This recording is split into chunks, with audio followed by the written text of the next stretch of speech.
Okay, so you know those days.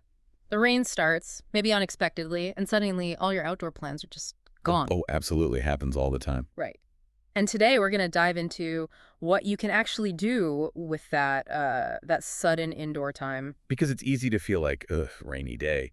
Kind of like a productivity killer. Or maybe just, well, boring. Exactly. So we're looking at an article today, one that's packed with suggestions. Yeah, and our mission, let's say, isn't just to rattle off a list. It's more about exploring how to genuinely make the most of a day that could otherwise feel a bit lost. Okay, so right off the bat, this article really hits on the cozy factor. Mm-hmm. Blankets, maybe a hot drink, that whole feeling. Yeah, the classic image. Yeah. But it seems like the article suggests it's more than just like passively hiding indoors, right? Yes, exactly. It's not just about being cozy, but maybe creating that atmosphere. Precisely. I found that interesting too. It's like intentionally engaging with the feel of a rainy day, the sounds, the dimmer light, Hmm. using it all to sort of cultivate calm. So it's a conscious choice, a shift in how you see the day. Uh-huh.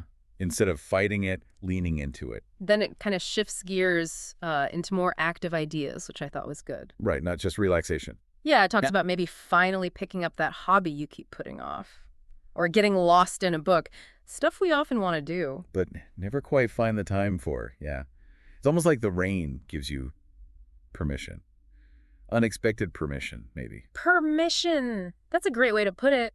The usual pressure to be out there doing things kind of fades. Exactly. And that lets us do things just for, well, enjoyment or personal growth without feeling guilty about not being productive in the usual sense. It's reframing it. Downtime as opportunity, not limitation. Mm-hmm. And there were some really practical things in there too, like trying a new recipe Oh, I saw that. Always a good one. or diving into something creative, writing, painting, maybe. Even like finally sorting through digital photos. We all have those, right? Huh. Definitely. Guilty is charged.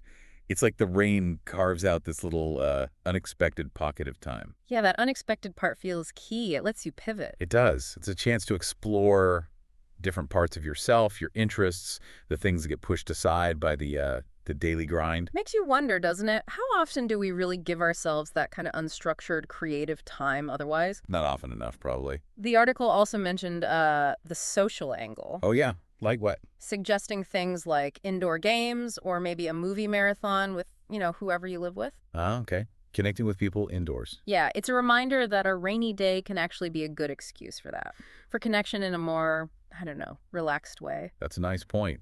Those shared indoor moments, they can build bonds, can't they? A different kind of connection than the usual, maybe rushed interactions.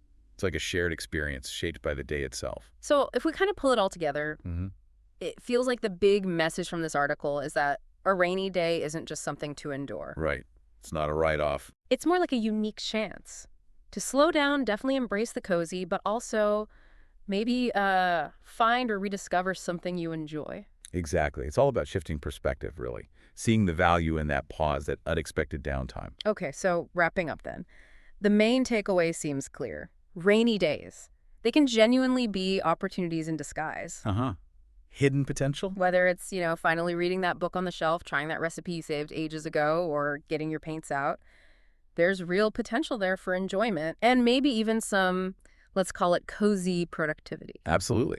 It's a chance to engage differently Yeah. with ourselves, with our homes, maybe with the people we're with. It can be pretty rewarding. So maybe here's a final thought for everyone listening. How could leaning into those unplanned moments like a rainy day actually lead to some surprising bits of joy or maybe even some fresh ideas? After hearing all this, what's one thing you might just decide to do next time the clouds open up?